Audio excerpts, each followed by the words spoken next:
ಮುಖ್ಯಮಂತ್ರಿಗಳು 17ನೇ ಬಾರಿಗೆ ದಾಖಲೆ ಬಜೆಟ್ ಮಂಡಿಸಕ್ಕೆ ತಯಾರಿ ಮಾಡ್ಕೊತಿದ್ದಾರೆ. ಗ್ಯಾರಂಟಿ ಬೇಕಾ ಬೇಡವಾ ಅನ್ನೋ ಪ್ರಶ್ನೆ, ಬೇಕಾ ಬೇಡವಾ ಅನ್ನೋ ಪ್ರಶ್ನೆ ಇಲ್ಲ ಅನ್ಸತ್ತೆ.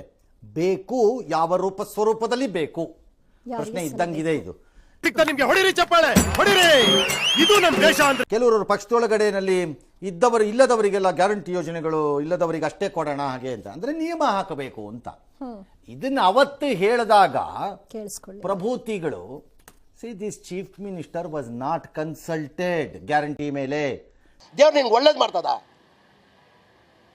ನಿನ್ ಜನ್ಮಕ್ಕೆ ಹೋಗೋ. ಫಿನಾನ್ಷಿಯಲ್ ಇಂಪ್ಯಾಕ್ಟ್ ಅನ್ನ ಯಾವನು ಲೆಕ್ಕ ಹಾಕಲಿಲ್ಲ. ಯಾವನೋ ಕಚಡ ಎಲ್ಲೋ ಕೂತ್ಕೊಂಡು ತೀರ್ಮಾನ ಮಾಡಿ ತಂದಿಟ್ಟ. ಡಿ ಕೆ ಶಿವಕುಮಾರ್ ಠೈ ಠೈ ಠೈ ಅಂತ ಬಾವುಟ ಆರಿಸಿ ಹೋದ್ರು ಮುಂದಕ್ಕೆ. ಚೀಫ್ ಮಿನಿಸ್ಟರ್ ಕಕ್ಕಾ ಬಿಕ್ಕಿ ಹಾಕಿ ರಿಸೀವ್ ಮಾಡ್ಕೊಂಡ್ರು ಅಷ್ಟೇ, ಬೇರೆ ಗತಿ ಇರಲಿಲ್ಲ ಅವ್ರಿಗೆ. ನಿನ್ಗೆ ಯಾಕಿಷ್ಟು ದ್ವೇಷ? ನಾನು ಏನ್ ತಪ್ಪು ಮಾಡಿದ್ದೀನಿ? ನಾನೇನಯ್ಯ ತಪ್ಪು ಮಾಡಿದೆ? This chief minister had no knowledge of this. I will say it. He had no idea of the impact it will do. ಅದು ಮಾಡ್ತಾ ಇರುವಂಥ ಪರಿಣಾಮಗಳನ್ನು ಎಲ್ಲಿಂದ ತರ್ತೀರಿ ದುಡ್ಡು ನಾನು ಕೇಳಿದೆ ಒಂದಿನ ಅವ್ರು ನನಗೆ ಸಿಕ್ಕಿದ್ದಾಗ ಆ ಟೈಮಲ್ಲಿ. ಏನು ಅರ್ಥವೇ ಆಗ್ತಿಲ್ವೇ ಈ ಕೇಸು? ಎಳೆ ಮಗು ಆಗಿದ್ದಿದ್ರೆ ಓಕೆ, ಏನಿದು ನೋಡ್ಬೇಕದೆಲ್ಲರೂ ಅಡ್ಜಸ್ಟ್ ಮಾಡಬೇಕದು ಅಂತಂದ್ರು. ಈಗ ಲಬ ಲಬ ಲಬೋ ಅಂತಾರೆ. ಈಗ ಕಂಡೀಷನ್ ಅಂತ ಅವಾಗ ಹೇಳಿದೆ, ಕಂಡೀಷನ್ಸ್ ಅಪ್ಲೈ ಹಾಕ್ಕೊಳ್ಳಿ ಅಂತ ಎಲ್ರಿಗೂ ಅಂತ ಬಿಟ್ಬಿಟ್ರು. ಬಾರೋ ಈಗ ಮಾಡ್ತಾರಂತೆ, ಮಾಡಿ ನೋಡೋಣ ಅದೇನೇನು ಮಾಡ್ತೀರಿ ಅಂತ. ವಚನ ಭ್ರಷ್ಟರಾಗಬೇಕಲ್ಲ.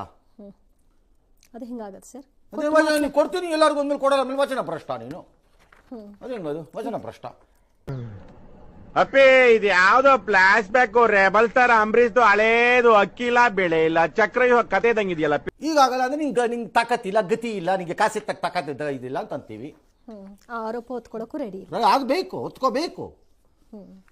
ಯಾವ ಸಾಲ ಗ್ಯಾರಂಟಿಯಿಂದ 25-26ನೇ ಸಾಲಲ್ಲಿ ರಾಜ್ಯದಲ್ಲಿ ತೆರಿಗೆ ಸಂಗ್ರಹದ ನಿರೀಕ್ಷಿತ ಮಟ್ಟಕ್ಕೆ ಹೋಗ್ತಾ ಇಲ್ವಂತೆ. 2,08,000 ಕೋಟಿ ಚಿಲ್ಲರೆ ಆಗ್ತಾ ಇರೋದು 1,39,000 ಕೋಟಿ ಅಂತಿದ್ದಾರೆ. ಇಲ್ಲ ಈಗ 67% ಅಂತಾರೆ. ಇದು ಫೆಬ್ರವರಿ ಎಂಡಿಗೆ ಬಂದು ಮಾರ್ಚ್ ಅಷ್ಟೊತ್ತಿಗೆ ಇನ್ನೊಂದಷ್ಟು ಆಗುತ್ತೆ. ಬಟ್ ಮಾರ್ಚಲ್ಲಿ ಯಾವಾಗಲೂ ಸ್ವಲ್ಪ ದೊಡ್ಡ ಪ್ರಮಾಣ ಆರೋಗ್ಯ ಕೊಳ್ಳಿ. ಕರ್ನಾಟಕದಲ್ಲಿ ನಂಬರ್ 1 ಏನು ಆಸೆ ಇಟ್ಕೊಂಡಿದ್ರಲ್ಲ ಆಗ್ಬೇಕಂತ ನಾನು ಬೋಯಿಸ್ತೀನಿ. ಅದರಲ್ಲಿ ಟ್ಯಾಕ್ಸ್ ಒಳಗೆ ಬರುತ್ತೆ. ಇದು ಹಂಗೆ ಅಷ್ಟು ಕಡಿಮೆ ಕಲೆಕ್ಟ್ ಆಗಲ್ಲ. ನನ್ನ ಪ್ರಕಾರ ಬಿಟ್ವೀನ್ 8 to 10% ಡೌನ್ ಆಗ್ಬೋದು ಈ ಸರಿ ಟ್ಯಾಕ್ಸ್ ಮೊಬಿಲೈಸೇಷನ್ ಅಂತ ನಾನು ಅನ್ಕೋತಾ ಇದ್ದೀನಿ. ಗೊತ್ತಿಲ್ಲ, ಏನಾದ್ರು ಅದರನ್ನು ಬುಕ್ ಅಡ್ಜಸ್ಟ್ಮೆಂಟ್ಸ್ ಅಲ್ಲಿ ಕರಾಮತಿ ನನಗೆ ಗೊತ್ತಿಲ್ಲ, ಎಬ್ಬಿಸ್ತಾರೆ. ನನಗೆ ಗೊತ್ತಿದೆ ಈ ಸರಿ ಬಜೆಟ್ ಅಲ್ಲಿ ಅದನ್ನ ಹೆಂಗೆ ಎಬ್ಬಿಸ್ತಾರೆ. ಆಂಟಿಸಿಪೇಟೆಡ್ ರೆವಿನ್ಯೂನಲ್ಲಿ ಎತ್ತುತ್ತಾರೆ ಈ ಸರಿ ಅದನ್ನ. ಸುಮ್ಮನೆ 15% higher side of anticipated revenue ಹಾಕಿ ಅದು ಅಸ್ಯೂಮ್ಡ್ ರೆವಿನ್ಯೂ ಮಾಡಿಕೊಂಡು ಗ್ಯಾರಂಟಿ ಬರುತ್ತೆ ಅಂತ ಮಾಡ್ಕೊಂಡು ಅದನ್ನ ಆ ದುಡ್ಡು ಬರುತ್ತೆ ಅನ್ನೋದನ್ನ ಇಟ್ಕೊಂಡು ಎಲ್ಲ ಇದಕ್ಕೆಲ್ಲ ಇವ್ರ ಫಾಲೋವರು ಮೋಹನ್ ಚಂದ್ರ ಕರಮ್ಮು ಕೊಟ್ಟಿದೀವಿ ಅಂತ ತೋರಿಸ್ತಾರೆ. ನಂಗೆ ಗೊತ್ತಿದೆ ಅದು ಮಾಡ್ತಾರೆ ಮೋಸ್ಟ್ಲಿ. ನೋಡೋಣ ಬಂದಾಗ ಅದನ್ನ ಹೇಳೋಣ ಮುಂದಕ್ಕೆ ಏನಾಗುತ್ತೆ ಅಂತ. ಸಾಲ ಮಾಡ್ತಾರಾ ಅಂದ್ರೆ ಮಾಡೇ ಮಾಡ್ತಾರೆ. ನನಗಿರುವ ಕಾಮನ್ ಸೆನ್ಸ್ ಅಲ್ಲಿ ಹೇಳ್ತಾ ಇದ್ದೀನಿ, 1,00,000 ಕೋಟಿವರೆಗೂ ಹೋಗ್ತಾರೆ ಇವರು. ಇನ್ನು ಅಡಿಷನಲ್ ಸಾಲ ಹೋಗದೆ ಇದ್ರೆ ಇವ್ರು ಬದುಕಲ್ಲ.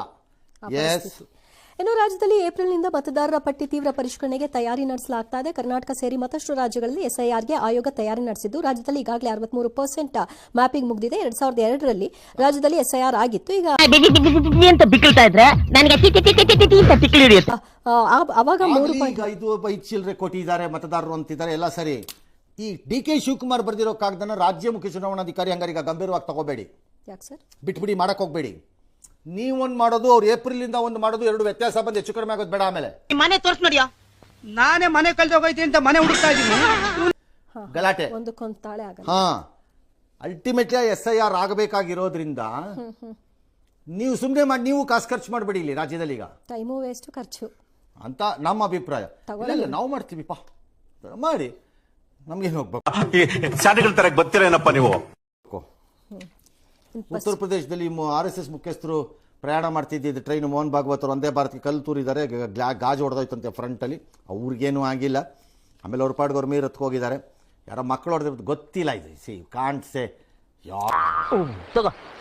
ಇದ್ರಲ್ಲಿ ಉಂಗ್ರ ಮಾಡಿಸ್ಕೋ, ಒಳ್ಳೇದಾಗತ್ತೆ. ಯಾರು ಭಾಗವತ್ ಟ್ರೈನಲ್ಲಿ ಹೋಗ್ತಿದ್ದಾರೆ ಅನ್ನೋದನ್ನ ತಿಳ್ಕೊಂಡು ಅಲ್ಲೇ ಕಲ್ಲು ಹೊಡಿಬೇಕು ಅಂತ ಹೊಡೆದು ಹೋಗ್ಲಿ. ಅವ್ರ ಬೋಗಿ ಮೇಲೆ ಯಾರು ಹೊಡೆದಿದ್ದಿದ್ರೆ ಕರೆಕ್ಟು, ಎಲ್ಲ ಫ್ರಂಟ್ ಹೊಡೆದಿದ್ದಾರೆ. I don't think it is Bhagwat directed stone throwing. ಯಾವ ಕಿಡಿಗೇಡಿಗಳೋ ಕಂತ್ರಿಗಳೋ ಕಚಡಗಳೋ ಮಜಾ ತಗೊಳ್ಳೋ ಮಾಡಿರೋ ಕೆಲಸ.